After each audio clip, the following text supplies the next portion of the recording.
이제 비주얼적으로 너무 좋아서 이제 되게 행복하게 웃으면서 더 하게 되네요. 이거 너무 사적인 이야기지만 네. 기분 좋게 하도록 하겠습니다. 제 이야기 중에 한 60% 상당수 부분이 이 패러다임에 대한 부분이에요. 그래서 지금 이 강의를 처음 들으시는 분들도 있고 초기 사업자이신 분들도 있으실 텐데 우리가 생각하건 생각하지 않건 내가 알지 못하는 사이에 내 머릿속엔 이런 패러다임이라는 틀이 자리 잡고 있다라고 생각이 들거든요. 60분 정도가 지났을 땐 막 뉴스킨이 최고니까 당장 뉴스킨을 해야지 이런 마음보다도 내 삶을 어떻게 살아나가고 내가 어떠한 일을 하면서 어떠한 삶을 내가 스스로 만들어낼 것인지에 대한 패러다임들, 그리고 기존의 패러다임이 좀 보다 딱딱했다면 조금 더 유연해지는 시간이 되지 않을까라고 생각이 듭니다. 그런 욕심으로 바로 강의하도록 할게요. 제가 누군가를 만나던 어떤 세미나를 하건 처음에 항상 드리는 말씀이 "안녕하세요. 네트워크 마케터 강용입니다."라고 인사를 해요. 한 5 분에서 10분 정도는 저의 가치관, 철학적인 부분을 좀 공유를 해 드릴게요. 그래야만 뒤에 후반부에 나오는 강의 내용들이 되게 쉽게 이해가 되실 거예요 더. 이렇게 "네트워크 마케터 강용입니다."라고 인사는 하는데 제가 드리고 싶은 말은 지금 저를 수식해 주는 어떤 수식어는 네트워크 마케터라는 거죠. 지금 이 강의를 들으시는 모든 분들도 지금 나에게 주어진 수식어가 분명히 있으실 거예요. 제가 학교를 다닐 때는 대학생 뭐 강용, 무슨 과 강용이 됐었고 회사를 다닐 땐 무슨 무슨 사원 강용이 됐었을 거예요. 네. 저는 지금까지 이 어떤 수식어든 아무리 대단한 수식어여도 저를 뛰어넘는 수식어는 단 한 번도 없었던 것 같아요. 제가 더 우선이었고 지금까지도 저를 가장 중심에 두려고 하면서 삶을 살게 됐었던 거죠. 한 번 더 정리하면 저는 왜 그런 행동들과 생각을 했냐면 반드시 내 삶은 내가 결정해야 되는 주체적인 삶을 살고 싶었던 것 같아요. 아무리 뭐 삼성에 입사했어도 그 명함이 무언가 저보다 더 앞서 있고 저를 뛰어넘는 수식어를 만들고 싶지 않았던 것 같아요. 내 삶의 온전한 주인이고 싶었던 욕심이 어렸을 때부터 그 어떤 뭐 물질적인 욕심 이런 거보다도 이런 삶에 대한 욕심이 굉장히 컸었던 것 같아요. 어떻게 하면 내가 주인으로서 주체적으로 살 수 있을까를 고민을 했었던 사람인 거죠. LA에 다 계시니까 요 뒤에 사진 어딘지 다들 아시죠? 추측이 좀 되시나요? 네. 여기는 세계의 또 중심이라고 하는, 미국도 혹시 뭐 그런 거 지역 감정 없죠? 뭐 세계 여기는 네, 맨하탄인데 세계의 중심이라고 일컬어지는 그곳에서 저의 10년 전, 지금 제가 35인데 10년 전 25살에 이런 네, 행위를 했었어요. 이걸 왜 했냐? 그냥 멋있어 보이기 위해 이런 게 아니라 자소서에 쓰기 위해 그런 게 아니라 이때 당시에는 제가 블로그를 운영하고 있었는데 어 나중에 내가 아빠라는 사람이 됐을 때 나의 자녀에게 어떤 모습의 한 페이지를 보여줄 수 있을까를 고민하다가 '아빠가 이만큼 주체적으로 살았다.'라는 걸 보여주기 위해서 사실 했었던 것 같아요. 그래서 이런 행위들을 할 정도로 저는 내 삶의 주인이고 싶다는 그 욕망이 엄청 가득 차 있던 청년이었던 거죠. 이렇게 '주체적인 삶을 산다.'라는 걸 곰곰이 생각해 보다 보니까 '어떻게 해야 주체적이다라고 할 수 있지?' 이런 생각을 하게 됐어요. 그러다 보니까 이 선택할 수 있는 힘에 대한 부분을 또 고민을 하게 되더라고요. 만약에 이 세미나를 뭐 케이트 오 님이나 여기 알렉사 킴 님을 제가 강제로 "이 자리에 앉혀서 세미나 들어." 선택의 여지 없이 그렇게 했다면 지금 이 강의를 들으시는 여러분들이 되게 불행하게 들으실 거예요. 그런데 '내가 보다 나은 삶이 없을까? 뭔가 더 나은 대안이 없을까?'라는 고민 끝에 '내가 이 강의를 들어보겠다.'라고 선택을 하셨으면 되게 재미있게 들으실 수 있다라고 생각을 하거든요. 이게 선택할 수 있는 힘이 나에게 있냐 없냐에 따라서 주체적인 삶이 펼쳐지냐 안 펼쳐지냐라는 생각을 하게 됐었어요. 그리고 그 선택할 수 있는 힘을 주는 게 저는 이 자기 결정권이라는 단어가 생각이 나더라고요. 제가 정의한 자기결정권은 이 삶이라는 경기에서 주전으로 뛴다라는 걸 의미한다고 생각을 했어요. 근데 많이 지금 이 강의를 들으시는 분들도 많은 사람들과 우리는 대면을 하게 되고 만나게 되는데, 제가 뉴스킨 사업을 검토하고 하면서도 지금도 여전히 많은 사람들을 만나는데, 생각보다 많은 사람들이 어 "누구누구야, 너 앞으로 5년 뒤에 어떤 삶을 살고 싶어? 어떠한 일을 하고 어떤 집에서 어떻게 살고 싶어?" 이야기하면 정말 생각보다 많은 분들이 잘 모르겠대요. 그냥 지금 너무 바쁘니까 일단은 열심히 살고 잘 모르겠대요. 그냥 알아서 좀 될 대로 좀 잘 됐으면 좋겠다. 그러니까 이런 이야기를 하는 사람들이 많더라고요. 제가 그때마다 깜짝 놀라는 게, 내 삶이 아니라 그 친구에 대한 삶을 이야기하는데도 그 친구는 주전이 아니라 후보나 더 심지어 나아가선 저 멀리 관람객으로 있는 분들도 되게 많이 본다는 거죠. 그래서 그때마다도 '아, 진짜 내 인생에서 절대로 내 결정권, 자기 결정권을 남에게 주는 삶을 만들지 말자.'라는 생각을 또 하게 됐었어요. 그 삶을 쫓아서 지금 이것저것 하다 보니 결국엔 뉴스킨 사업을 하게 되고 있는 것 같아요. 한 가지만 딱 더 공유를 해 보려고 해요. 지금 벌써 뭐 졸리신 분 없죠? 거기 지금 밤인가요? 네. 빨리 요것만 끝내고 재미있는 이야기 좀 들려드릴게요. 요 74 년이라는 숫자가 과연 어떤 걸 의미한다고 생각하세요? 네. 당연히 74 년생이다 이런 말도 안 되는 소리 하시는 분들은 없으리라 생각하고, 요 힌트를 드리면 메멘토 모리 아모르 파티, 이 단어는 다 아시죠? 문장. "내 죽음을 기억하라. 내 삶을 사랑하라. 운명을 사랑하라." 이런 뜻인데, 다 죽음이라는 단어, 그 한 단어와 일치가 되거든요. 제가 이 얘기를 왜 드리냐면, 저는 어렸을 때부터 요 삶의 끝이 있다는 유한성을 알고 지금까지 살고 있어요. 모두 다 알고 있는데, 제가 어떠한 계기로 그거를 계속 생각하게 됐냐면, 5 살에 영웅이가 아침에 일어났어요. 근데 꿈을 꾸죠. 꿈을 꿨는데 엄마 아빠가 꿈속에서 하체가 없는 상태로 외발 바퀴에 끌려서 쇠사슬이 끌려서 불구덩이 속으로 빨려 들어가는 꿈을 꿔요. 너무 무서운 거예요. 근데 더 이어서 제가 하체를 보니까 다리가 없고 바퀴 하나에 쇠사슬로 저도 끌려 들어가서 불구덩이 속에 빨려 들어가 그 꿈을 꿨었어요. 제가 5 살의 영웅이가 직면한 죽음이다라는 걸 그때 처음 느꼈거든요. 근데 되게 신기한 게, 그때 이후부터 뭐 짧게는 하루 이틀, 길게는 일 주일, 아니면 뭐 한 달, 오늘도 뭐 예를 들면 화장실을 가거나 혼자 있을 때 갑자기 그런 생각을 해요. '나 언제 죽을까?' 갑자기 너무 딥한가요? 근데 진짜 이런 생각을 해요.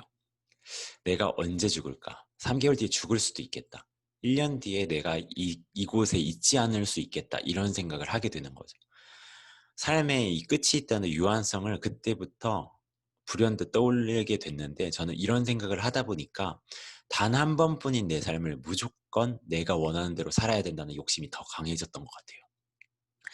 그래서 뭐 이런 사업을 고민을 하던, 아니면 별것 아닌 그냥 의사결정을 할 때도 다른 사람들의 의견, 충고 이런 걸 받아들일 수는 있지만, 다른 사람들의 시선보다 가장 중요했던 건 내가 이 선택을 하고 책임을 지고 이걸 해냈을 때 내가 원하는 걸 이룰 수 있는가가 가장 궁극적인 질문이었던 거죠.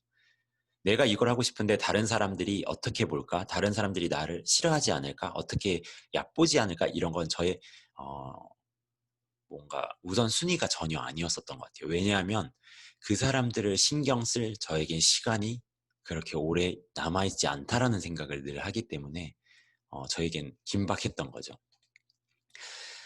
그 단 한 번이기에 저는 이 진정으로 원하는 삶을 내 힘으로 살아내야 된다라는 생각을 어렸을 때부터 하게 돼요. 근데 이 원하는 삶을 살겠다 하면 어떤 분들은, 처음 들으시는 분들 중엔 '아, 저분이 되게 돈을 많이 쫓나 보다.' 뭐 부를 물질적인 걸 좋아하나 생각할 수 있는데, 그런 게 아니라 그런 거 있잖아요. 집에서 이렇게 생각해 볼 때, 저는 어렸을 때부터 브랜드 아파트, 뭐 한국으로 따지면 뭐 레미안, 자이 이런 데서 살아본 적이 없어요. 그리고 엄마 아빠가 외제차를 탄 적이 없어요, 단 한 번도. 근데 어차피 한 번뿐인 삶인데 내가 좋아한다면 브랜드 있는 아파트에서도 살아보고, 뭐 외제차도 내가 타보고 싶다라는 생각을 하게 된 거죠. 제가 원하는 삶의 형태는 그 정도 어렴풋한 삶이었던 것 같아요. 어, 그 마지막이 있다는 이런 전제는 저에게 인생을 살 때 중요한 게 무엇인지 바로 볼게 하는 그런 기준점이 되었었던 거죠. 그래서 지금도 되게 감사하거든요. 네, 이제 재미없는 이야기 끝났으니까 이제 좀 눈꺼풀이 처지셨던 분들도 네, 정신 다시 한번 바짝 차리시고 네, 집중 한번 해보도록 할게요. 저는 4학년 때 아까 그런 행위들을 하면서 외국도 막 나다니기도 했고 어떻게 하면 진짜 내가 원하는 멋있게 삶을 살 수 있을까를 고민하다가 4학년 1학기가 마치고 조기 취업으로 랄프로렌이라고 하는, 다 아시죠? 폴로. 그 폴로 랄프로렌이라고 하는 외국계 패션 회사에 입사를 하게 돼요. 인사팀으로. 되게 재밌었거든요. 지금도 이 회사 그 상사분들, 저의 사수분들이랑 만나요. 저의 멘토이시기도 하고. 너무나 행복했어요, 저는. 첫 회사 이렇게 칭찬하는 사람 없을 거예요. 다 막 부장, 식기 막 네, 난리 나죠. 회사 이야기하면. 근데 전 정말 행복했고 너무 감사한 분들인데 그렇다면 지금도 당연히 그 회사를 다녀야지 왜 그만뒀을까? 저는 들어가자마자 3개월쯤에 퇴사를 고민하기 시작했고 6개월 만에 사표를 써버려요. 그리고 사표가 수리되고 이렇게 마무리하면서 1년 딱 되는 날 퇴사하고 나왔거든요. 너무 재밌었어요. 그런데 재밌는 거는 별개로 나의 미래가 여기서 펼쳐지는 걸 고민을 하게 된 거죠. 왜냐하면 나의 10년 선배는 나의 미래인 거니까. 근데 그분의 삶을 들여다보는데, 저희 팀장님의 삶을 들여다보는데 회사에서나 내 외부적으로 인정을 받았어요. 스킬적으로. 그런데 그분이 삶을 살아내는 삶의 형태는 제가 쫓고 싶지가 않았어요. 그분이 잘못된 건 아니죠. 그런데 제가 단순히 내가 원하던 삶의 모습은 전혀 아니었어요. 벤츠를 너무 타고 싶대요. 그런데 벤츠 카탈로그는 365일 책상 위에 있는데 SM5를 계약하고 와요. 왜냐면 자녀 학비와 모든 걸. 근데 그게 절대 나쁜 모습은 아니죠. 모습은 아니었기 때문에 수입의 한계든 어떤 구조적인 거든 여기 있어서는 나의 10년 뒤 모습은 저렇게 되겠구나를 생각하게 되고 퇴사를 하게 됐어요. 여러분들 그 회사 다니시다가 나오신 분들이 있죠. 회사 다니다가 나오게 되면 대부분이 어떤 행동을 하냐면 자기 사업을 하려고 해요. 자영업을. 뭐 어떤 분들 중에 그래서 어떤 일을 해보시고 싶으세요? 그러면 대부분이 카페, 뭐 플라워샵, 뭐 와인바 뭐 이런 거 하고 싶다고 하시거든요. 저도 뭐 내가 뭘 하고 싶다 이런 것보다 일단 회사라는 조직 속에서는 내가 원하는 삶을 못 만들겠다라는 건 100%였기 때문에 나왔고 주변을 한번 싹 둘러봤어요. 그러다 보니까 제일 잘 사는 사람이 누구지? 그러니까 저희 사촌 형이 무역회사 대표더라고요. 자수성가해서. 아, 역시 남자는 사업해야 되는구나. 이래서 호기롭게 랄프로렌 때 모아놓은 600만 원을 가지고 넥타이 브랜드를 런칭을 해요. 말이 좋아 브랜드지 혼자 깨작깨작 놀다가 네, 망했어요. 딱 3개월 정도 지나고 나서 적자가 시작되고 한 2천만 원 가까이 정부에다가도 나에게 투자를 해달라 하면서 돌아다니면서 돈을 모았지만 결국엔 망했어요. 네, 굳이 슬퍼해 주시진 않아도 돼요. 네. 근데 그 속에서 망하기 이전에 그 다음 사업으로 생각을 했던 건 제가 전직으로 말하는 수트 브랜드를 이제 런칭을 하게 된 거죠. 넥타이 브랜드가 망해 갈 때도 저는 망한다라는 생각을 단 한 번도 한 적이 없었어요. 그리고 이때부터 경제적으로는 불행해질 수는 있었지만 저는 이때부터 나의 온전한 자기결정권을 갖게 된 시기였던 것 같아요. 삼각김밥이랑 컵라면을 한 3개월 동안 먹었음에도 너무 행복했거든요. 왜냐면 회사를 다닐 땐 그런 거 있잖아요. 한 2시쯤에 나는 2시쯤에 테라스에 앉아서 시원한 바닐라 라떼를 너무 먹고 싶어. 근데 그걸 먹을 수 없는 삶이었어요. 그래서 불행하다 생각했어요. 그런데 이때부터는 돈은 많지 않지만 내가 시간적인 그리고 모든 나의 인생의 결정권을 남이 아니라 온전히 내가 쥐는구나를 느꼈기 때문에 행복했었거든요. 그러면서 수트 사업을 런칭을 또 했는데 다행히 감사하게도 정말 위에 적힌 욜로 라이프처럼 내가 원하는 삶의 모습이 이때부터 만들어지기 시작했어요. 30살 초반이었거든요. 이미 이때부터 제가 원했던 외제차를 타고 있었고 강남에 샵이 있었고 오픈하자마자 장사가 너무 잘 돼서 정말 그냥 순수익으로 월에 그 1,000만 원 넘는 소득을 빠르게 만들어내기 시작한 거죠. 그러다 보니까 '아 진짜 이렇게만 살면 여한이 없겠다.'라는 생각을 하면서, 예를 들면 제가 그때도 늘 사업 설명마다 이야기 드리지만 '아 좀 바람이나 쐴까?' 이러면 일 주일 뒤에 LA행 티켓팅을 하고 진짜 LA를 가서 베니스 비치랑 산타모니카를 혼자 뚜껑 열리는 차 또 괜히 간지나게 한다고 네 몰고 다니면서 여유를 부렸었어요. 제가 원하던 삶이 펼쳐졌. 근데 지금 코로나 사태 미국도 심각하잖아요. 3년 전에는 코로나보다는 약하지만 한국에서는 최순실 사태가 발생이 됐어요. 그런 어떠한 위기 이런 걸 통해서 제가 이런 뉴스킨 비즈니스를 기회로서 보게 됐었던 거죠. 뒤에서 더 자세히 설명드릴게요. 저는 어떤 일을 하건 알바를 하건 뭐 입사를 해서 일을 하던 항상 고민을 했던 게 이 질문이었던 것 같아요. '내가 왜 이 일을 하고 있을까?' 단순히 남들보다 월에 한 1-20만 원 더 받는다고? 이런 생각이 아니었고, 저는 이 질문을 했던 건 '뭘 해야 내가 궁극적으로 원하는 삶의 형태를 만들 수 있을까?'가 고민이었었어요.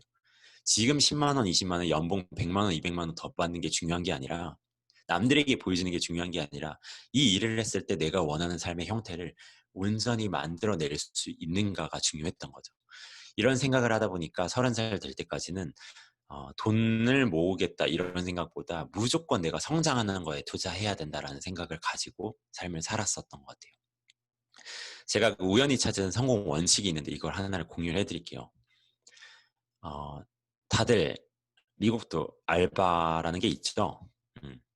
알바 다들 해 보셨을 거예요. 네. 고개를 다들 끄덕끄덕 해 주시는데, 다들 첫 번째 알바는 기억에 남으실 거예요. 첫 번째 알바 뭐 하셨어요? 막 웬디스 막 이런 데서 알바하셨나? 아닌가? 그런 거 없나요? 어 저 별로 뭐 좀 잔잔바리 같이 뭐 대단한 일은 안 하셨을 거예요. 왜냐면 능력이, 사회적인 경험이 없기 때문에. 저의 첫 번째 알바는 신세계백화점이라고 하는 곳에서 지하 주차장에 가면 이렇게 주차 안내 요원 하는 게 있거든요. 다들 아시는 분들이 있죠. 이렇게 사람 대신에 "이쪽으로 차 들어와라. 여기 주차 공간이 있다." 지금 끄덕끄덕 해 주시는 분들은 나이가 이미 약간 오픈이 되는 것 같아요. 지금은 이제 무인 센서로 다 바뀌었어요. 저의 그게 첫 번째 알바였는데, 첫날 출근해서 일을 배웠죠. 수신호를 배우고 점심시간이 되면 모두 신세계 백화점 지하에 들어가서 밥을 먹어요, 구내식당에서. 근데 한 3 미터, 2 미터 정도 앞에 6 인용 테이블이, 저도 6 인용 테이블에 혼자 앉아 있었고, 건너편 6 인용 테이블에는 제 또래 남자애가 앉아 있었어요. 근데 그 친구를 밥을 먹는데 제 주변에는 이미 저는 모자랑 점퍼 그 빨강 색깔 입고 누군가가 입었던 때 묻은 옷을 입고 있는데, 그러다 보니까 제 주변 5 자리는 비어 있었어요. 아무도 안 오는 거죠. 근데 그 건너편 제 또래 남자애는 딱 봐도 네 그냥 이거 편하게 이야기할게요. 저보다 못생겼어요. 근데 그 친구 주변에는 전부 여자가 앉아 있는 거예요. 이거 말이 안 되죠. 그래서 밥이 안 넘어가기 시작했어요, 체하는 듯이. 그래서 그 친구를 유심히 보는데 제가 왜 나보다 저런 환경, 좋은 환경에서 있는 거지, 왜 꽃밭에서 밥을 먹고 나는 이렇게 꾀지지하게 누가 날 알아볼까 두려워하면서 밥을 먹을까, 이런 생각을 하게 된 거예요. 그러다 보니까 그 친구를 유심히 보는데 하나 알게 된 건, 그 친구가 나보다 토익 점수가 높고 안 높고가 중요한 게 아니라, 그 친구는 알바몬이라는 그 곳을 들어가서 백화점 의류 매장 알바를 선택했을 뿐이고, 2주 전쯤에. 저는 제가 좋다 하면서 알바몬이라는 사이트에 들어가서 주차 안내원을 클릭한 것뿐이에요. 그 1-2주 전에 했던 나의 선택으로 인해서 1-2주 후에 그 미래가 완전히 송두리째 바뀐 걸 경험을 한 거죠. 너무 열받는 거예요, 스스로에게. 바로 그날 그만뒀어요.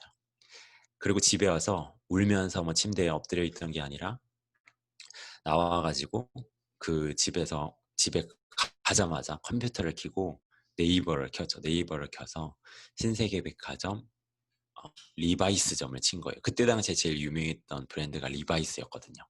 네, 지금 막 빵 터지시는 분들도 나이가 또 공개되고 있어요.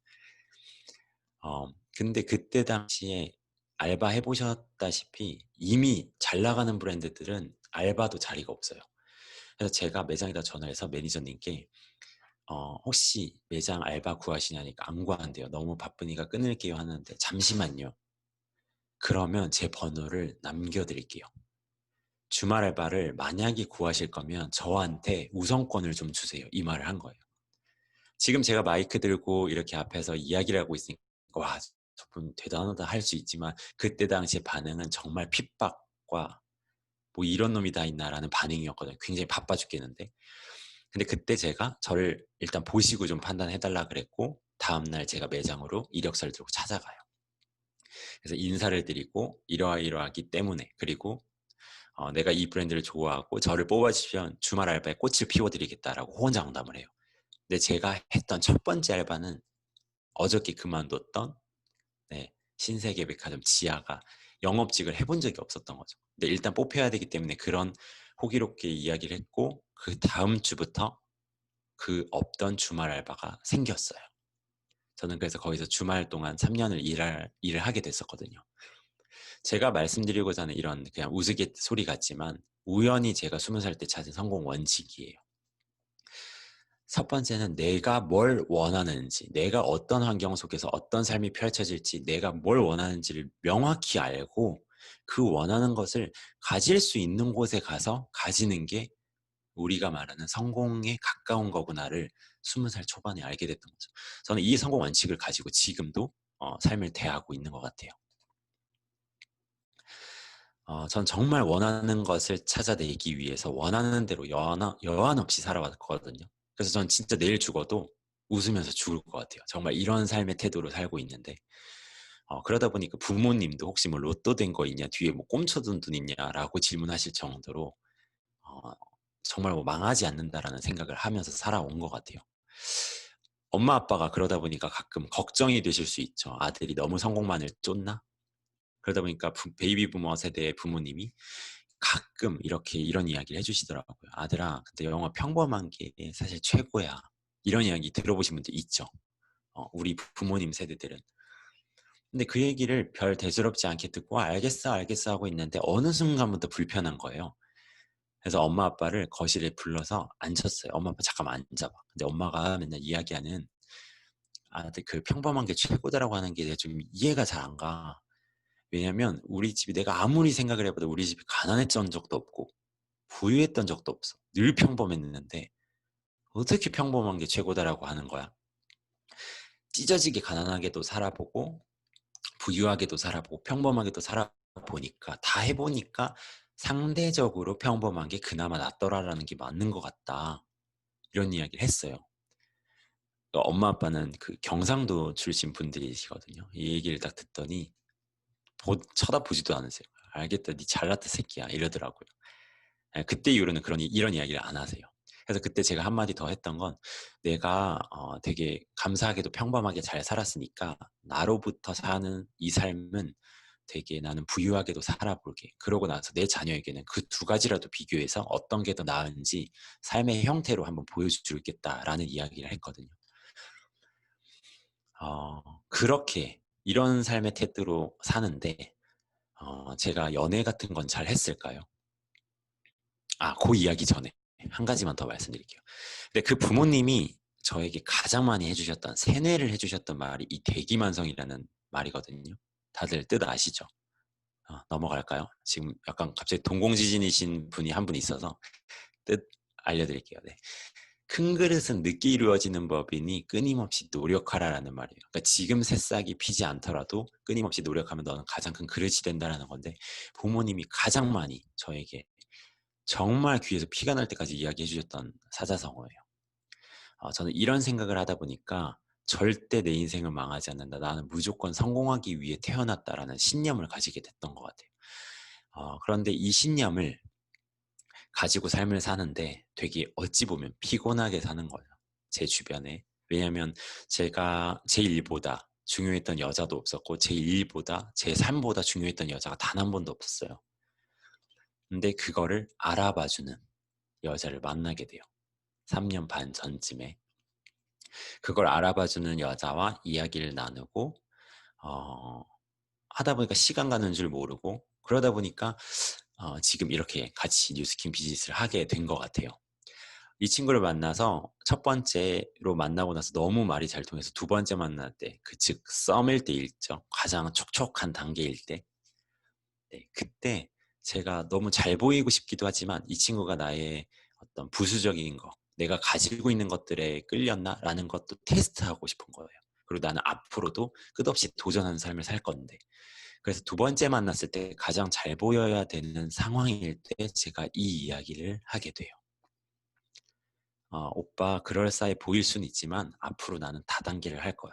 감당할 수 있어? 예. 그러니까 동공은 흔들렸어요. 전 분명히 봤죠. 그런데도 이야기를 하는 게 오빠 근데 그 불법이야? 이렇게 묻더라고요. 불법은 아니다. 어, 내가 보기에는 이거는 남들은 이상하게 하는 분들도 있을 수 있겠지만 철저히 비즈니스이기 때문에 나는 비즈니스로 다가갈 거다라는 이야기를 하게 됐고, 감사한 건 옆에서 응원해 줄게. 이렇게 이야기를 하면서 같이 사업 설명, 이러한 세미나를 같이 듣다 보니까 이 일은 같이 해야겠다라고 먼저 이야기를 하더라고요. 현명한 여자를 만난 거죠. 저희는 그래서 1년 동안 양가 부모님을 모시고 1년 뒤에 저희가 사비로 결혼을 하겠다라고 이야기를 하고 2년 전 2018년도 5월에 저희가 원하는 야외 웨딩으로 결혼을 하게 됐어요. 그러면서 지금은 정말 행복하게 3년 정도 뉴스킨 비즈니스를 저희 업으로 하고 있는 거죠. 검토를 같이 했고 확신이 들었고 확신이 든 순간 절대 망설이지 않았어요. 우리가 만들어내자 지금부터 우리의 삶을, 그러면서 지금 이런 삶이 펼쳐지고 있는 것 같아요. 그때 당시에 사회를 봐주신 분이 이 사업에서 말하는 스폰서님이라고 하거든요. 저에게 사업을 알려준, 전달해준 분들, 지금 이 강의를 처음 들으시는 분들은 나에게 이 강의를 처음 초대해 주신 분들. 저희 스폰서사님이 저희 그 사회를 봐주셨거든요. 저랑 동갑이에요. 동갑내기 부부인데 일면식도 없는 사이였어요. 정말 소위 말해서 생판 모르는 남. 저는 서울에 있었고 이 스폰서 그 친구들은 부산에 있었어요. 제가 수트샵을 할 때 수트를 맞추러 부산에서 서울로 왔어요. 그렇게 수트 고객과 대표로서 1년 반의 관계를 갖게 돼요. 그냥 심플하게 말하면 이 비즈니스는 제 인생에서 우선순위에도 없었어요. 1%의 가능성도 없었던 일이었어요. 그냥 이 친구들이 하는 일이구나. 그럼 내가 좀 더 도와줄 일이 없을까? 너무 인성이 좋은 친구들이었기 때문에. 이런 생각을 하면서 옆에서 있었던 거죠. 그런데 하나의 의문점이 조금씩 들기 시작해요. 부산에 사는데 왜 이렇게 서울을 자주 오지? 뭐 이야기하다가 누구누구야 뭐 하고 있는 비즈니스는 잘 돼? 그러면 되게 너네 근데 열심히 하는 것 같은데 월급 뭐 매출 같은 건 괜찮아? 어떻게 돈 버는 거야? 질문 하나를 카톡으로 남기면 마침 내일 서울 간대요. 지나가야 된대요, 서울을. 잠깐 들를까? 지나가는 길이면 잠깐 보자. 지금 생각해보면 어딜 가길래 부산에서 서울을 지나가는 걸까요? 근데 그때 개의치 않았으니까. 그러면서 1년 반이라는 시간을 친구로서 보게 되다 보니까 저에게는 굉장히 자연스럽게 스며들 듯 옆에 비즈니스가 와 있었던 것 같아요. 그런데 아까 서두에서 말씀드린 대로 3년 전에 최순실이라는 분이 등장하면서 그분과 저는 알지도 못하는 사이인데 1,000만 원 넘던 매출이 80만 원으로 떨어진 경험을 하게 돼요. 근데 물론 그 다음 달부터 다시 원상복귀는 됐지만 내가 지금 이렇게 욜로라이프를 살 수 있는 이 수트라는 일로 평생을 올인할 수는 없겠구나라는 걸 깨닫게 된 거죠. 그러면서 대안이 무엇이 있을까 하면서 옆에 있었던 뉴스킨 비즈니스를 대안으로서 생각을 하게 됐었던 것 같아요. 처음에 이 사업 설명을 듣는데도 좋은 말은 알겠어. 근데 불편한 거예요. 다 맞는 말인 것 같고 좀 괜찮은 것 같은데 싫은 거예요. 그냥 부인하고 싶고. 왜냐하면 저는 수트에 내 모든 걸 걸었었기 때문에 내가 브랜드를 만들고 애정을 다한 거죠. 근데 듣다 보니까 불편한데 이런 생각이 드는 거예요. 진짜 어쩌면 내가 찾고 있던 비즈니스일 수도 있겠다라는 생각. 되게 불편하지만 놓을 수는 없겠다라는 거. 그러면서 이 사업을, 이런 사업 설명 세미나를 매주 들어봐야겠다라는 결단을 하게 된 거죠. 해야겠다가 아니라 이 사업이 뭔지 배워봐야겠다. 알아보고 아니면 말지 뭐 이거였으니까. 근데 제가 이런 세미나를 들으러 와서 배우게 된 게 딱 심플하게 이런 생각들이었어요. 사람들은 돈을 어떻게 벌까? 수입의 형태를 어떻게 만들지? 근데 제가 원래 생각했던 건 이랬거든요. 우리 모두는 누군가로부터 월급이라는 형태로 커피 한 잔을 제공받아요. 누군가로부터. 근데 이 한 잔이 마음에 들지 않거나 양에 차지 않아. 나는 벤티 사이즈 말고 벤티는 됐고 그냥 두 잔을 먹고 싶어. 이런 분들은 월급을 과감하게 그만두고 자기가 만든 자영업이든 전문직이든 좀 더 용기를 내서 두 잔을 위해 열심히 일해봐요. 근데 이건 되게 해피엔딩이거든요. 잘 된 경우만 두 잔이지 사실 한 잔보다도 못한 걸 4인 가족에서 나눠 먹는 분들도 많죠. 저는 감사하게도 두 잔을 먹었었던 것 같아요. 수트 사업을 할 때. 근데 저의 수준은 여기까지였던 것 같아요. 내가 두 잔을 먹다 보니까 커피 한 잔 먹는 삼성 다니는 제 친구들이 너무 우스운 거예요. 쟤네 공부만 잘했지 할 줄 아는 게 뭐야. 이런 생각들. 저의 수준이었기 때문에. 근데 여기에 와서 세미나를 듣는데 돈 얼마나 벌까 이런 생각을 하는데 저분들은 강의를 해주시는 분들은 근데 강의를 들을 때마다 불편한 것들을 마주하게 되는 거예요.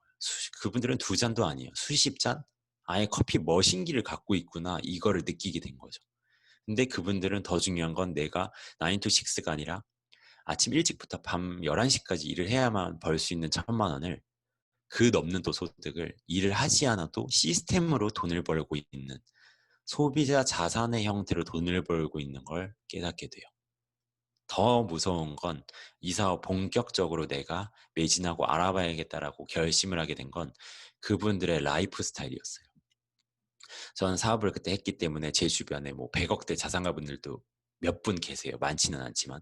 근데 그분들의 돈은 부러웠지만 그분들이 사는 삶의 형태는 전혀 부럽지 않았거든요. 굉장히 바빴고 가족과 함께하는 시간이 너무 적었고 근데 여기에서 성공자라고 하는 분들은 네, 지금 뭐 저는 아직 성공자가 아니지만 이렇게 제주에 원할 때 언제든지 떠나버리고 내가 지금 어떠한 삶을 살지에 충실한 삶을 살고 있더라고요. 그게 저에게 너무 충격적이었어요. 그래서 이 사업 알아봐야겠다라고 생각을 하게 된 거죠. 제가 이야기하는 게 아니라 로버트 기요사키의 부자아빠 가난한 아빠라는 그 베스트셀러 책에 나온 도표예요. 우리가 일이라고 하는 걸 하는 분들은 이 도표 안에 모두가 포함이 되는데 왼쪽에 95%의 사람들이 있대요. 직장인과 자영업자에. 그리고 오른쪽에 5%? 제가 볼 때는 사실 한 1%밖에 안 된다 생각해요. 근데 이 왼쪽에 있는 95%의 사람들이 5%의 돈만 가지고 있고 오른쪽에 있는 5%의 사람들이 95%의 돈을 가지고 있대요. 어, 곰곰이 생각해 보니까 맞는 것 같아요. 회사를 다니다가 그만두면 아까 말했듯 자영업을 해요. 자영업을 하다가 카페가 또 망해. 또 망하면 아씨 회사가 좋았지. 이런 메비우스의 띠 속에서 삶을 사는 거죠. 왜냐면 오른쪽은 사실 보이지 않기 때문인 것 같아요. 회사를 다니다가 저는 사업이다라고 생각하고 뛰어들었지만 여전히 자영업자였고 자영업을 하다가 또 오른쪽으로 넘어간다 생각한 게 여전히 여기 있었어요. 저는 왼쪽에서도 물론 월에 1,000만 원 넘는 소득을 벌 수는 있지만 왼쪽과 오른쪽은 돈을 얼마를 버느냐의 차이가 아니라 왼쪽에 있는 사람들은 일을 해야만 들어오는 활동소득을 벌고 오른쪽에 있는 사람들은 일을 하지 않아도 수입이 높낮이가 달라지지 않는 비활동소득을 벌어들여요. 왼쪽에 있는 사람들을 다시 말하면 지금 1,000만 원 벌더라도 다음 달에 일을 못하게 되는 상황이 오면 돈을 못 벌어요. 제가 똑같은 상황 속에 있었던 거죠. 그래서 돈의 크기보다 돈의 형태가 어떻게 들어오느냐를 깨닫게 됐었던 것 같아요. 이거 한번 같이 눈으로 읽어볼게요. 제가 목소리로 읽고. 네, 우리가 진정으로 소유하는 것은 시간뿐이다. 가진 것이 달리 아무것도 없는 이에게도 시간은 있다. 되게 좋은 말 같은데 제가 곰곰이 생각해 보니까 회사를 다닐 때 내가 시간을 소유하고 있었을까? 우리가 말하는 9 to 6 그동안 나의 노동력을 제공해줘서 월급 300만 원 받는 게 아니라 이건 어쩌면 나의 시간을 할애해 주는 게 아닐까라는 생각을 하게 됐거든요. 그러면서 생각이 든 게 나의 월급이랑 맞바꾸는 건 내 노동력 9시부터 6시까지 노동력을 제공해줘서 월급 300 받는 게 아니라 내가 3년 뒤, 5년 뒤에 어떤 미래를 살지 스케치하는 굉장히 값진 시간과 내가 지금 하루하루를 어떻게 살아나갈지를 결정하는 자기결정권을 내 오너에게 월급 300으로 양도해 주는 거예요. 퉁치는 거예요, 서로. 너무 기분이 나쁜 거예요. 불편하고. 지금 만약에 회사 다니시면서 투잡하는 분들도 불편하실 수 있어요. 근데 제가 느꼈던 거라고 그냥 넓은 아량으로 생각해 주시면 좋을 것 같아요. 이런 걸 마주하다 보니까 불편했고, 아 진짜 나의 자기결정권을 더 완벽히 추구해야겠다라는 생각을 하게 된 거죠.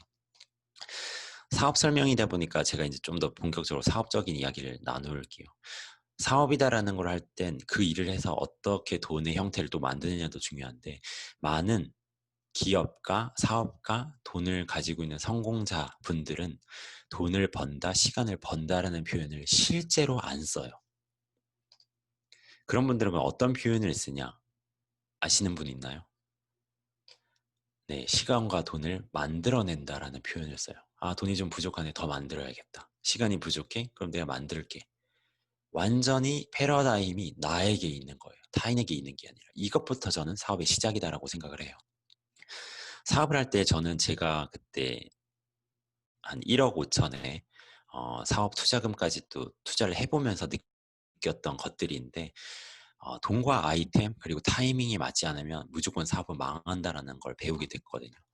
돈이라고 하는 건 물론 자본이 얼마 드냐도 중요하지만, 내가 내 시간을, 가장 소중한 시간이라는 자원을 투자했을 때 얼마를 벌어들일 수 있느냐, 그리고 회사와 아이템이 내가 믿고 갈 수 있는지, 세 번째로는 아무리 회사와 자본이 괜찮아도 트렌드에 맞지 않으면 그건 무조건 망해요. 이 세 가지에 대한 걸 검토한 걸 같이 공유해 드릴게요. 첫 번째로 돈을 어떻게, 수입의 형태, 보상이 어떠한지를 설명을 해 드릴 건데, 그냥 우리가 뭐 되게 어렵게 말하면 처음 들으시는 분들 분명히 어려워요. 지금 무슨 말하지 본격적으로 졸린 타이밍이거든요. 이때부터가. 이제 카페로 예를 들어 드릴게요. LA에도 너무 예쁜 카페들이 많죠. 그곳 하나를 떠올려 볼게요. 인텔리젠시아라고 생각을 해볼게요. 그러면 인텔리젠시아에 갔는데 내가 커피를 먹어봤어. 너무 맛있는 거예요. 어차피 지금 강의 들으시는 분들 뭐 해요? 제가 뜯어말려도 사진을 찍어요. 왜냐하면 나는 인싸가 돼야 되니까. 홍보를 해야 되는 거죠. 내 인스타그램에. 그렇게 사진을 찍으니까 옆에서 사장이 보고 이거 올렸는데 너 그거 올린 사진 보고 이 사진 보고 온 사람들 있으면 너한테 6% 캐시백 해줄게. 이건 미친 제안 아니에요. 그러면 나는 인텔리전시아 홍보대사가 돼서 뛰어다닐 거예요, 아마. 이걸로도 부자가 될 수 있다는 생각으로. 근데 중요한 건 홍보만 해서 돈이 되는 게 아니라 그걸 보고 온 사람들이 구매를 했을 때 그 돈에 대한 6%를 캐시백 해주는 거죠. 이해되시죠? 잘 따라오고 계신 것 같아요. 눈동자들이 지금 초롱초롱해서.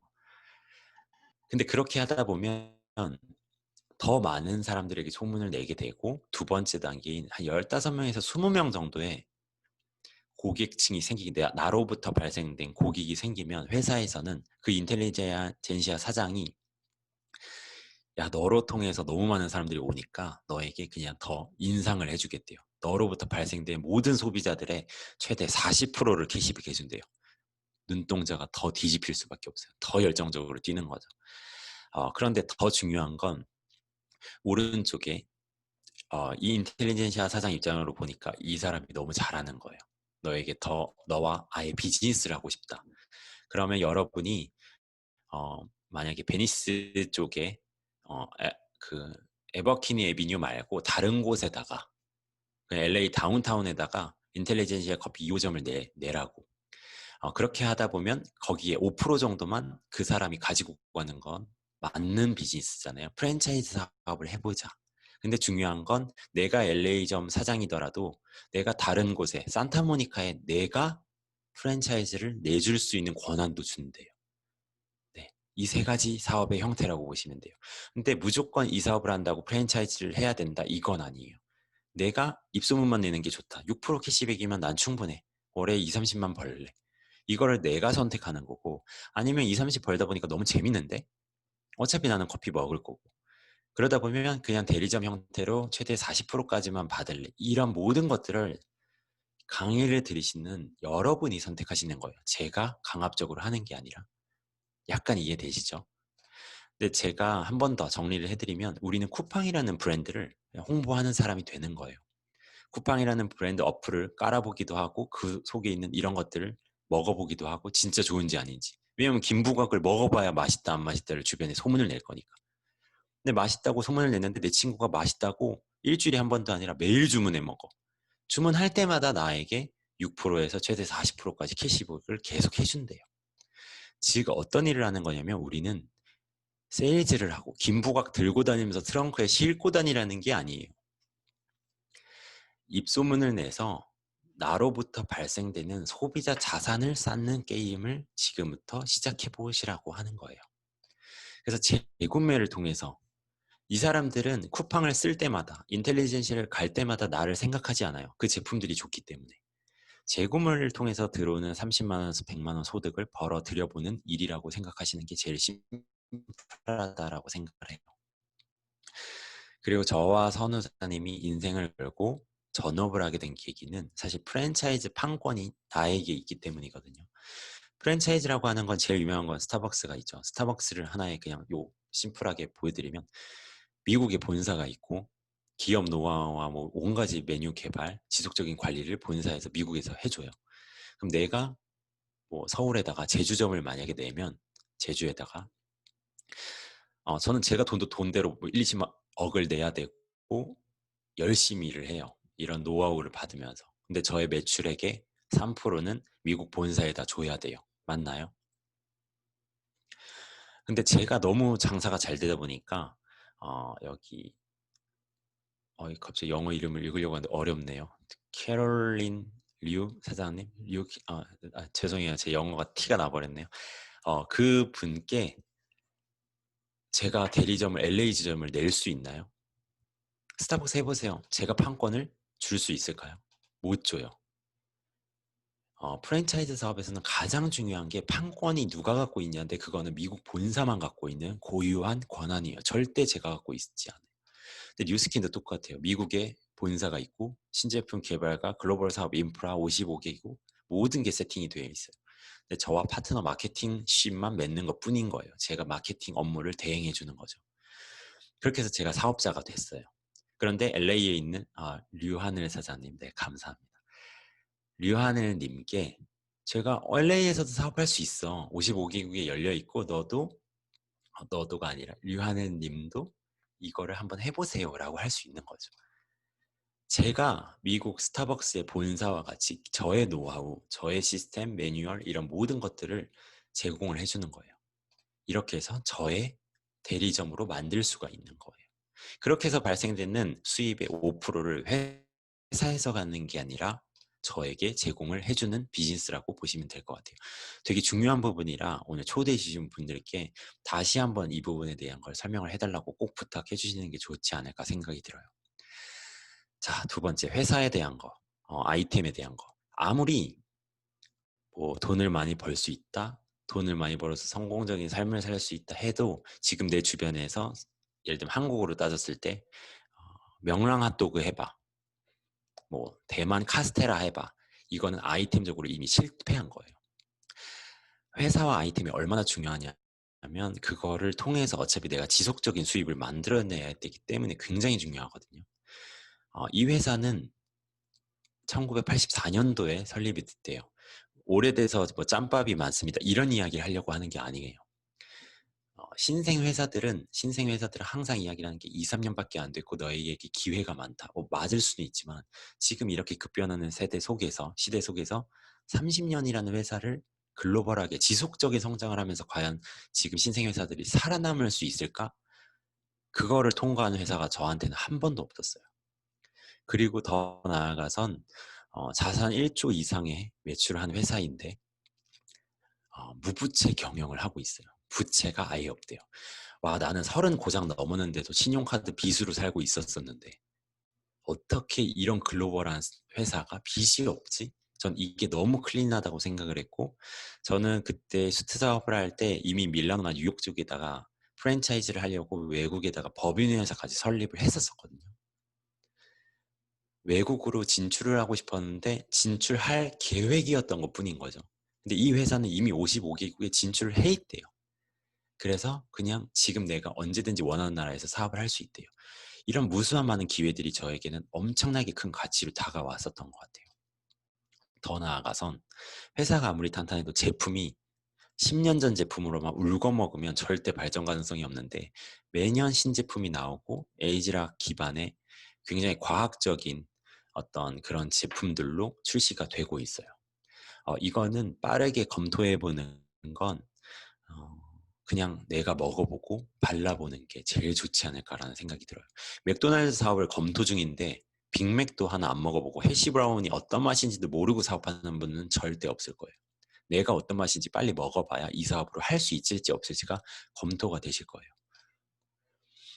자, 세 번째, 제가 가장 중요한 타이밍, 트렌드 한가 이 부분인데, 지금 우리는 메가 트렌드라고 하는 삶 속에서 살고 있죠. 이런 아이폰이라고 하는 아이템이 나온 지가 얼마 안 됐어요. 고작 10년?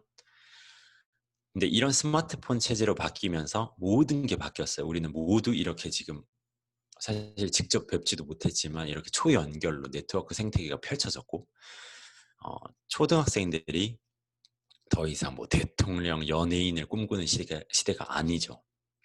모두 1인 유튜버, 1인 기업, 인플루언서를 꿈꾸는 시대로 바뀌어버린 거예요. 삶의 어떤 모든 패턴들이 바뀌었다라고 생각을 하면 좋을 것 같아요. 저는 근데 이런 메가 트렌드가 발생이 될 때, 이런 시대가 변할 때 완전히 새로운 부의 기회는 반드시 생긴다라는 진짜 작은 촉 정도는 있었던 것 같아요.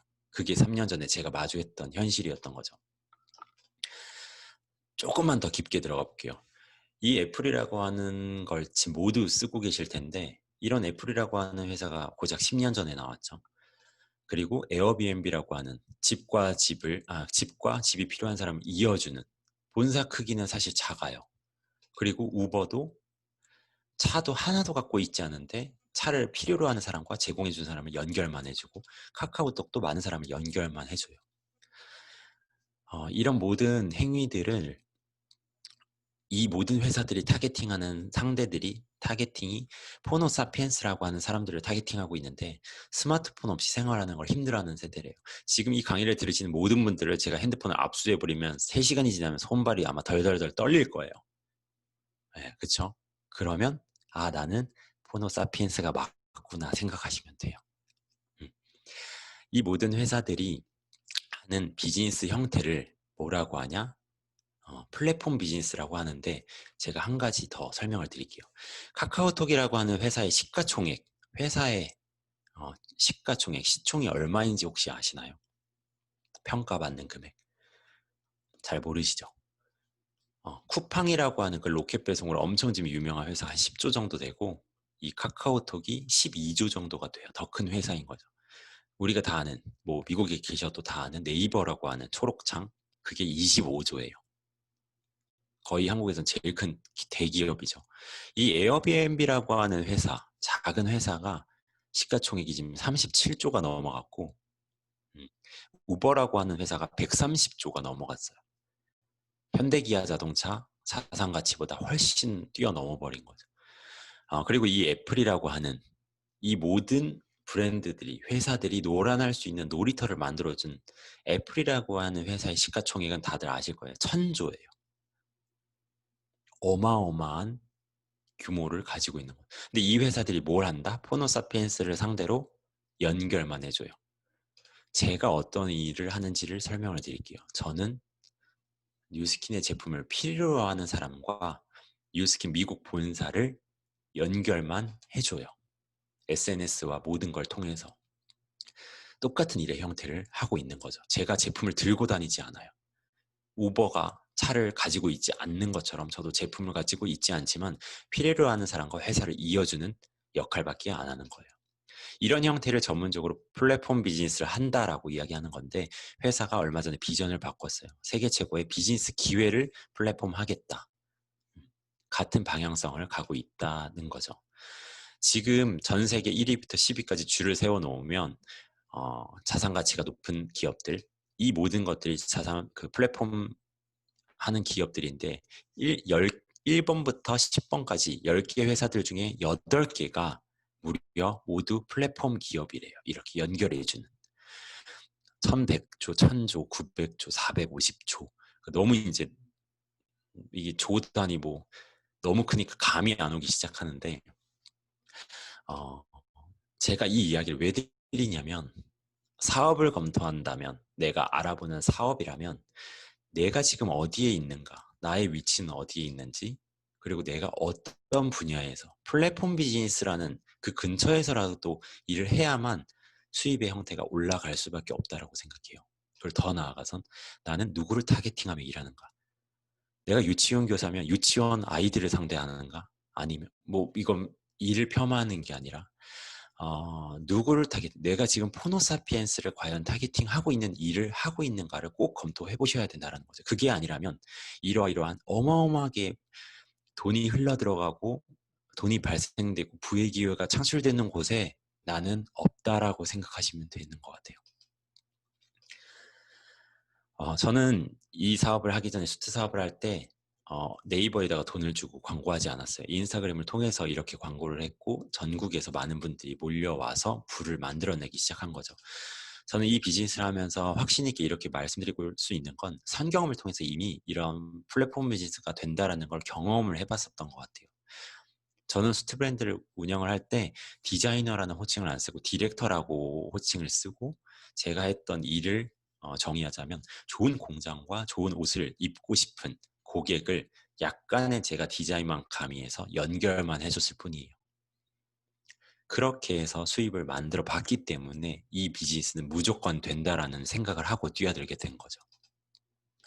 지금 그래서 인스타그램이라든지 유튜브라든지 많은 어떤 SNS 툴을 통해서 회사도 이야기하고 회사의 기회를 통한 저의 라이프 스타일이 바뀌어가는 것들을 많이 공유해드리고 있는 것 같아요. 그리고 우리가 다 아는 이런 스토리를 통해서 내가 써본 제품들 중에 좋은 제품들, 모든 제품들이 좋지 않을 수도 있지만 그 중에서도 다 좋더라도 내가 좋아하는 또 특정의 제품들을 더 홍보를 많이 하는 거예요. 지금 이런 행위들이 제가 지금 세일즈를 하고 있다고 느껴지시나요? 마케팅을 하고 있다고 느껴지시나요? 저는 플랫폼의 오너로서 나와 연결된 사람들에게 마케팅해서 그들이 원하는, 만약에 정보가 내가 건강해지고 싶거나 피부가 좋아지는 니즈가 있는 사람들이 본다면 굉장히 좋은 정보를 제공해주는 마케터로서 일을 하고 있는 거죠. 생산자와 소비자를 연결하는 주체로서 일을 하고 있다고 생각하시면 좋을 것 같아요. 야, 그거 좀 이상한 일 아니야? 좀 냄새나는 좀 꼬롬한 일 같은데 이런 일이 아닌 거예요. 회사에서는 마케팅 그런 모든 것들은 나에게 권한을 주겠다 했는데 회사에서는 더 많은 걸 도와줘요. 사진을 못 찍으시는 분들이 있을까봐 제품 사진이라든지 뉴스킨 코리아나 아니면 뭐 본사 이런 인스타그램을 통해서 이런 곳에서도 전문 포토그래퍼를 고용해서 사진도 찍어주고 그리고 뭐 사이트 같은 걸 만들 수 있게 클릭 몇 번으로도 사이트 같은 것도 만들 수 있거든요. 많은 것들을 회사에선 제공을 해줘요. 이미 모든 것이 제가 사업을 검토하면 검토할수록 모든 것들이 준비되어 있더라고요. 되려 제가 어떤 생각을 했냐면 내 수준이 과연 이 회사랑 파트너십을 할 수 있는 수준일까? 오히려 저는 이게 걱정이 됐었어요. 남들이 어떻게 생각하지가 아니라 와, 이 회사 진짜 대단한데 내가 이 회사랑 발맞춰 가려면 나의 내적인 것들도 더 많이 발전을 시켜야겠다라는 생각을 했었던 거죠. 회사는 끊임없이 신제품을 출시를 해줘요. 미국 시장은 또 신제품 출시가 조금 다를 수도 있는데 끊임없이 신제품들을 출시를 해준다는 거죠. 지금 이 뒤에 있는 건 수직 농장 기법이라고 해서 이제 뭐 환경들이 이런 게 오염이 되다 보니까 뭐 아마존이나 구글에서도 많이 투자하는 회사들이거든요. 이 뒤에 사진도 뉴스킨에서 투자한 회사 만든 그 보유하고 있는 회사가 아니라 아마존과 구글에서 투자한 회사의 사진이에요. CBS 출처를 제가 따온 거예요. 이미 많은 회사들이 관심을 가지고 다음 먹거리로 생각하는 것들을 뉴스킨도 똑같이 이미 진행을 하고 있고 이미 파마넥스라는 그 곳에 적용까지 해서 이제 제품으로 이미 출시를 하고 있다라고 생각을 하시면 좋을 것 같아요. 그리고 부스트라고 하는 이런 신제품 그리고 TR고 뭐 단백질 프로틴 이런 것까지도 끊임없이 1년에 한 번씩 신제품을 출시하니까 정말 기회가 많이 열려 있다고 생각하시면 좋을 것 같아요. 새로운 제품이 출시됐구나. 저 제품 먹어봐야겠다. 저 제품 써봐야겠다는 소비자의 마인드거든요. 사업을 지금 검토하시거나 이걸 사업 설명으로 들으시는 마인드의 분들이시라면 좋은 제품으로 끝나는 게 아니라 좋은 제품이 출시된다는 건 새로운, 전에 없던 새로운 마켓을 열어준다고 생각을 하셔야 돼요. 그리고 더 나아가선 나에게도 새로운 타이밍이 찾아오구나라는 그걸 직감을 아셨으면 좋겠다라는 생각이 들어요. 뉴스키는 성공을 뜻하진 않는다 생각해요. 저는 근데 성공을 할 수 있는 굉장히 강력한 도구임에는 틀림없다라고 생각을 하면서 지금도 사업을 하고 있습니다.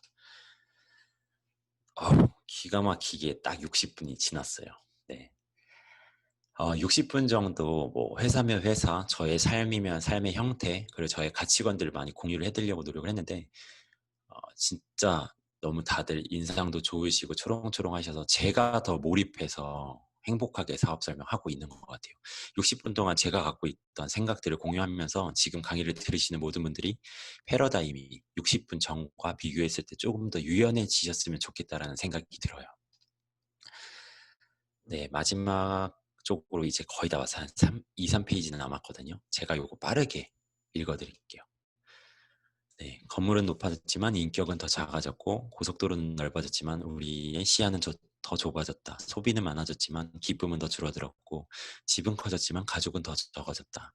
생활은 편리해졌지만 시간은 더 부족하고 가진 것은 몇 배가 되었지만 소중한 가치는 더 줄어들었다.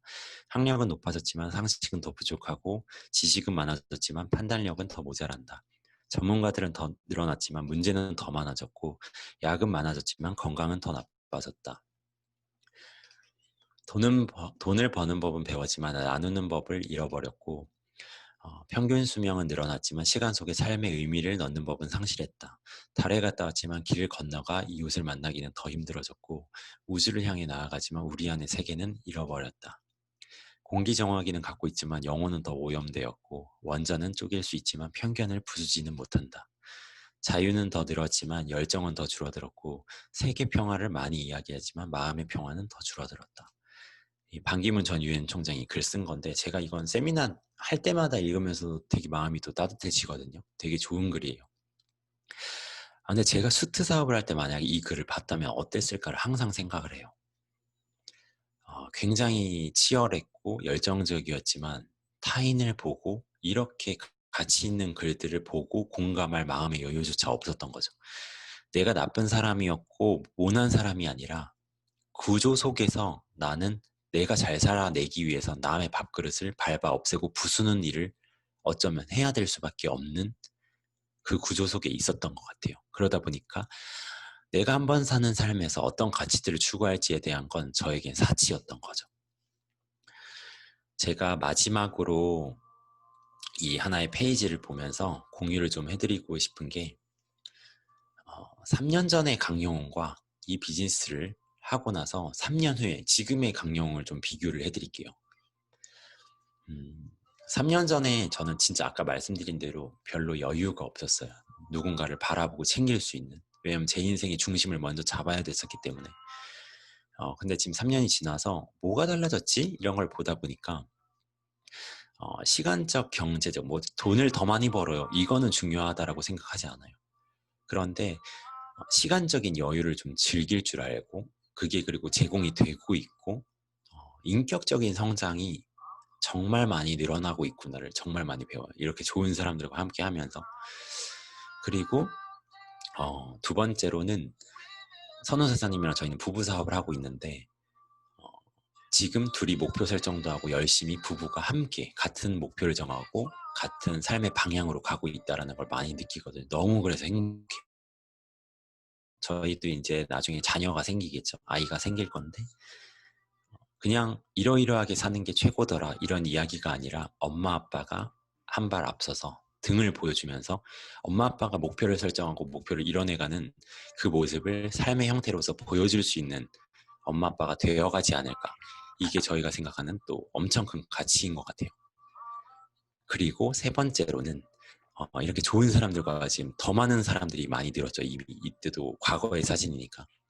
이런 사람들과 함께 하면서 진짜 인생이 행복하다, 풍요롭다라는 말을 많이 써요. 사실 풍요롭다는 단어는 뭐 인생에 써볼 기회도 없지 않을까라는 생각할 정도로 사전적인 단어였는데 지금은 제가 가장 많이 쓰는 표현 중에 하나거든요.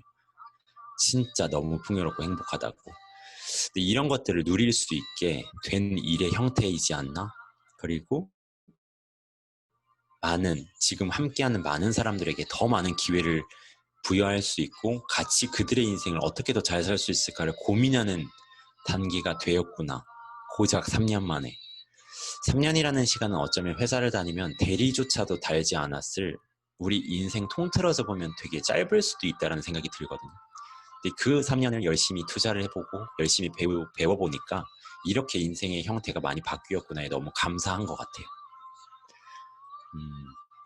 저는 어디에 나가면 저 뉴스킨 사업합니다 라고 끝내지 않아요.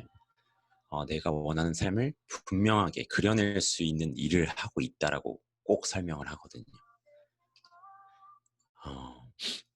마지막인데 이제 어쩌면이라는 아까 제 강의 속에 나왔던 그 단어의 가능성을 지금 이 강의를 처음 들으시는 분들, 초기 지금 배워보고 있는 분들도 절대 놓지 않으셨으면 좋겠다라는 생각을 해요. 저도 3년 전에 그 어쩌면이라는 호기심과 가능성을 놓지 않았기 때문에 지금 3년 뒤에 이런 삶이 감사하게도 펼쳐져 있다라고 생각을 하거든요.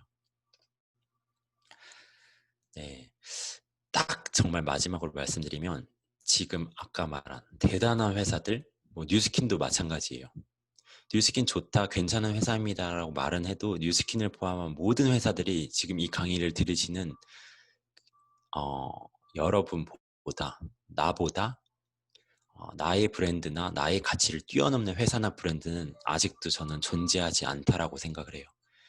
지금 이 강의를 들으시는 여러분의 가치를 다시 한번 믿고 나의 가능성을 믿고 기대하시고 희망을 거신다면 저는 저의 이제 강의는 마치지만 여러분들의 새로운 또 역사가 시작되는 순간이 되지 않을까라는 생각으로 네, 딱 65분 강의 마치도록 하겠습니다. 너무 LA에서 들어주셔서 감사합니다.